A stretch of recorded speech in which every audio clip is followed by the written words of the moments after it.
एक मोठी बातमी समोर येते। केळीची शेती अडचणीत आणण्यासाठी खरं तर आता शुगर लॉबी सक्रिय झाली आहे। सोलापूरमध्ये शिवसेनेचे नेते संजय कोकाटे यांनी आरोप करत शुगर लॉबीमुळे 2000 कोटी रुपयांचा केळी व्यवसाय अडचणीत आल्याचा आरोप त्यांनी केलाय।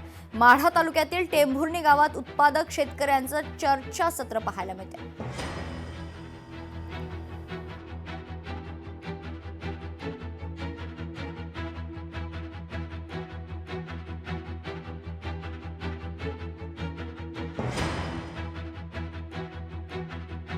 2000 कोटी रुपयाचा हा व्यवसाय।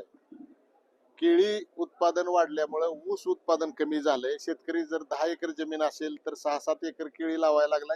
आज जैन कंपनीला महाराष्ट्र सरकार ड्रिपच्या अनुदानापोटी हजारो कोटी रुपये देतं आणि तीच कंपनी फक्त सोलापूर जिल्ह्यामध्ये जैन कंपनीची टिश्यू कल्चरची केळीची रोपं देत नाही।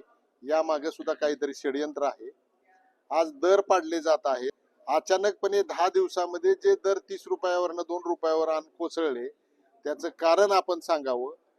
केळीला 25 रुपये किमान हमी भाव द्यावा आणि या केळीचा समावेश शालेय पोषण आहारामध्ये करावा।